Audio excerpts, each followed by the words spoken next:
What's up guys, Alex here back with another video, and this might be my last video that I ever do on YouTube, depending on how things go.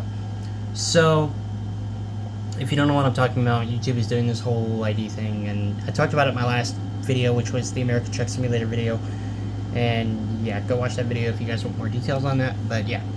So, I know I said I was going to be doing a lot of reviews on rifles and stuff, but honestly, I never expected this, and I thought I'd have more time, but we'll see how things go. So, this time I'm doing Glock 19 Gen 5 versus Canik TP9 Elite SC.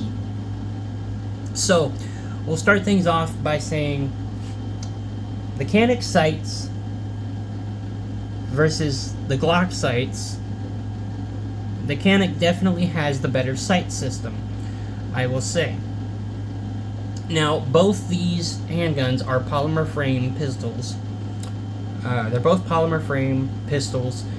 They can both mount an optic.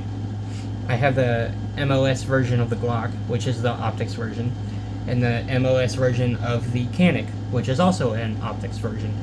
I've said many times that I don't like mounting optics, but what are you going to do? So, also, another area the Canik is better in is the slide. The slide stop is ambidextrous on the Canik. Now, it's ambidextrous on the Glock too.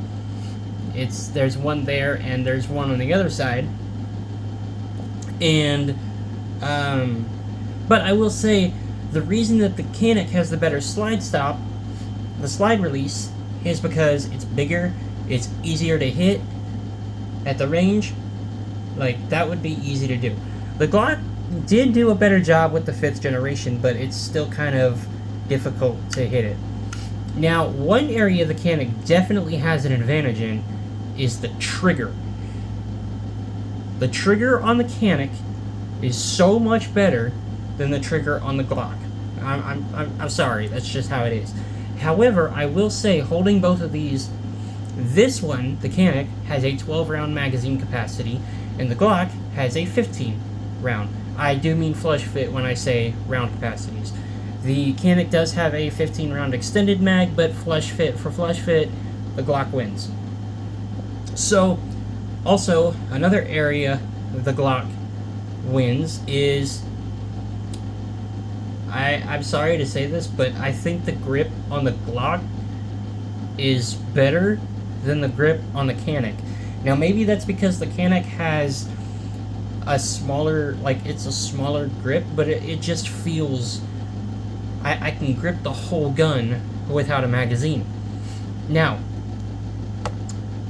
the Canik does win out because the Canik has a loaded chamber indicator on the top of the gun. That little black piece right there, it will pop up when you have a round in the chamber. And then it has a hot, it'll show you hot back here, so if the gun is cocked, it'll show you that. Whereas the Glock, you really don't know if it's loaded or not. There's not really an indicator to see if it's loaded. I know for a fact, because I chamber checked, this gun is not loaded. Neither one of these guns are loaded. Like, here's the round right here. It's not loaded. This one came out of the chamber of the Canik.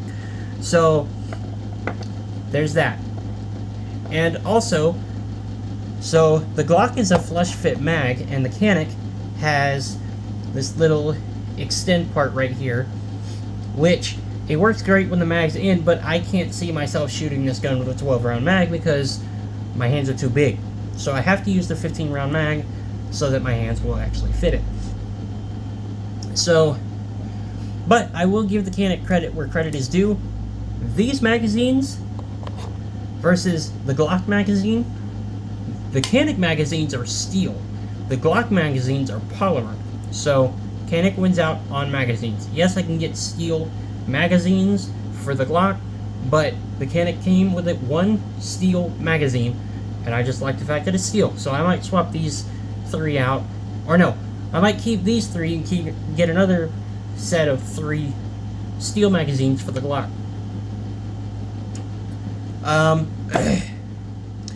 So, I don't know if a lot of you know this, but when Glock designed the Gen 5,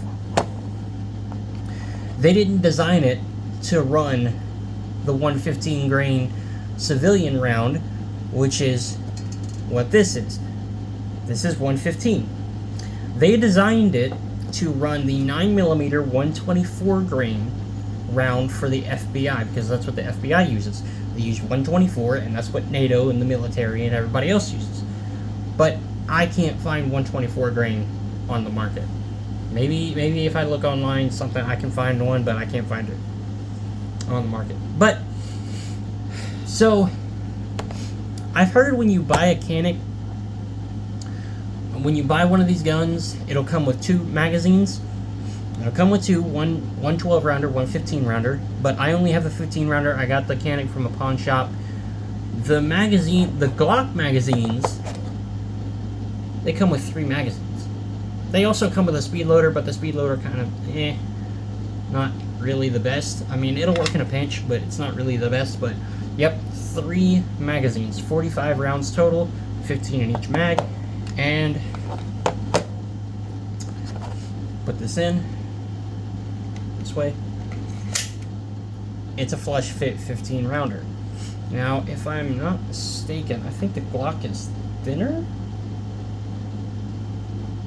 And they're about the same thickness, actually. Like, if you look, I can't really show, but if you look at the back of the gun, if you ever have the chance to look at the back of both guns, they're about the same thickness. They're about the same. And,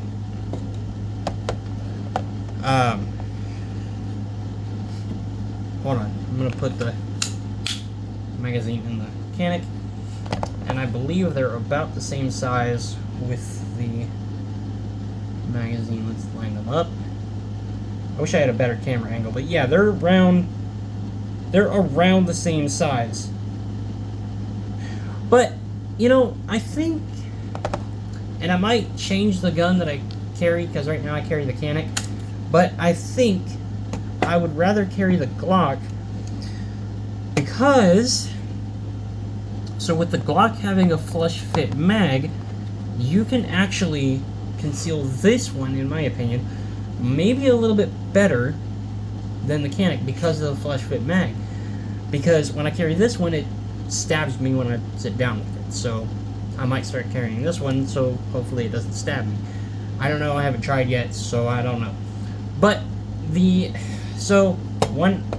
canik will win out here. But one thing I will mention, both of these are polymer frame pistols. The only metal parts on these guns are the slide and the barrel. And the firing pin, but that's in the slide. Both of these are striker-fired guns. The canik has, in my opinion, the best factory trigger for a striker-fired pistol. It's just that it just has to be that simple.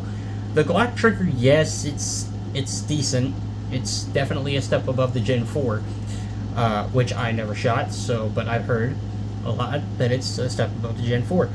But the trigger weight is kind of heavy. It's definitely that duty trigger, and it's a slightly long pull, whereas the canik, yes, it's long, but it's crisp and it breaks and it's super light, so I like that.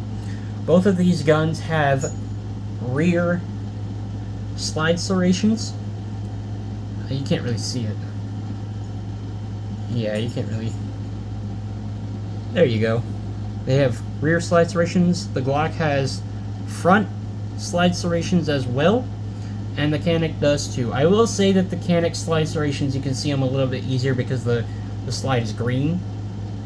But the canik, the front slide serrations are definitely deeper on the canik than they are on the Glock, for sure. But one thing that Glock will win out on every single time is the aftermarket support for these guns. I don't think it's as big as the one for these guns. Let me know if I'm wrong, but that's just the way it is. Like, I can get triggers, barrels, slides, a whole new lower end for the Glock, but I'm not sure what I can do with a canik. I just haven't researched the aftermarket that much. And Honestly, the grip angle on the Glock is a lot better than on the canik. The grip angle on the canik, it's kind of flat. Like, if you look at the grip, if you look at the, here, I'll hold it this way. So if you look at the grip, it's short, but it feels flat. It's a decent grip angle, but it feels really, really flat. And it's kind of thin, which is cool. This is a double stack magazine, and they're both double stack magazine handguns. But the grip angle on this one, it just doesn't feel as natural. Whereas when you hold the Glock, it feels more natural. Like, the grip is longer, but the grip angle is, it feels a little more natural. Hey. So, also, the Glock compared to the canik, the Glock feels lighter. This one feels lighter than the canik. They both feel close, but this one does feel lighter. So, yep. And then racking the Glock. It's a pretty heavy slide. Racking the canik. Oh man, that's a really heavy slide. Holy crap. Yeah. Okay, so I can confirm the Glock has a way lighter slide. The slide on the Glock is way lighter.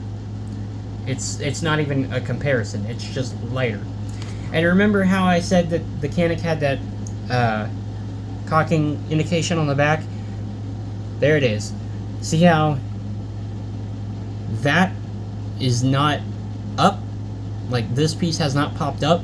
It only does that when there's a round in the chamber. So this is your loaded chamber indicator. You can run your finger along, and if it feels flat, you better rack that slide. But if it feels like it's going uphill, you're good. So,